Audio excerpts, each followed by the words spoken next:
25వ తేదీ ఆగస్టు నెల 2026వ సంవత్సరం. ఈరోజు దేవుని వాగ్దానము. ఆదికాండము 12వ అధ్యాయము 2వ వచనము.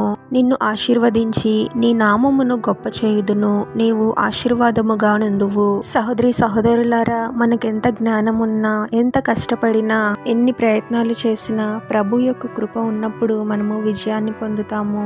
మనం అనుకోవచ్చు, మన జ్ఞానము వలన, బలము వలన, మనుషుల వలన, లేదా మరి ఇంక దేని వలనైనా ఇది సాధించాను అని. మనం ఎంత ప్రయాసపడినా ప్రభు యొక్క కృప లేకపోతే అదంతా వ్యర్థమే. మన జీవితాలలో మేలులు జరుగుతూ ఉన్నాయి. ఒక గొప్ప పేరు మనకు వచ్చింది అంటే కారణం ప్రభువే అని గుర్తించాలి. ప్రతి పరిస్థితిలోనూ ప్రభువునకు నమ్మకంగా ఉంటూ విశ్వాసాన్ని కలిగి జీవిస్తూ ఉన్నప్పుడు ప్రభువు మనల్ని ఆశీర్వదించి హెచ్చిస్తాడు. ఆనాడు అబ్రహాము ప్రభు యొక్క మాటలకు లోబడి భవిష్యత్తు ఎలా ఉంటుందో తెలియకపోయినా ప్రభు మాటలను సంపూర్ణంగా విశ్వసించి ప్రభు చెప్పిన విధంగా చేశాడు.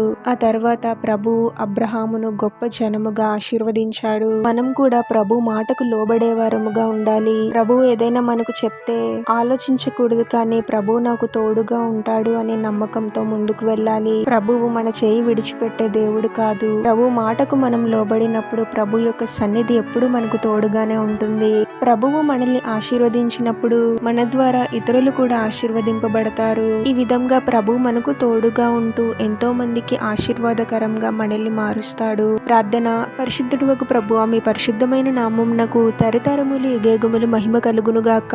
మరొక నూతన దినంలోనికి మమ్మల్ని క్షేమంగా ప్రవేశింపచేసిన దేవా, మీకే స్తోత్రం తండ్రి. అలా ఎంతో మంది ఆశీర్వదింపబడాలి అని కోరుకుంటూ ఉన్నామే, కానీ ముందు మేము మీకు లోబడాలి అని గ్రహించలేని స్థితిలో ఉన్నాము తండ్రి. ముందు మీకు లోబడి మీ చిత్త ప్రకారము మేము జీవించినప్పుడే ఆశీర్వదింపబడతాము అనే జ్ఞానమును మాకు అనుగ్రహించండి ప్రభువా.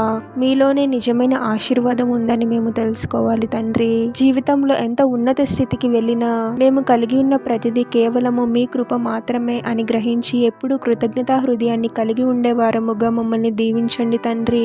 మీ చేత మేము ఆశీర్వదింపబడటమే కాదు, కానీ ఇతరులకు కూడా మేము ఆశీర్వాదకరంగా ఉంటూ మా జీవితాల ద్వారా మిమ్మల్ని మహిమపరిచే గణపరిచే వారముగా మమ్మల్ని దీవించమని ఈ ప్రార్థనలో ఏకీభవిస్తున్న ప్రతి ఒక్కరిని పేరు పేరున దీవించి ఆశీర్వదించి అభిషేకించమని, వారు చేసే ప్రతి పనిలో మీరే వారికి తోడుగా ఉండి వారిని అన్ని కీడుల నుండి అపాయముల నుండి మీరే వారిని రక్షించమని ఈ మా మనవులన్నీ యేసుక్రీస్తు వారి పరిశుద్ధ నామంలో అడిగి వేడుకొనుచున్నాము తండ్రి. ఆమేన్.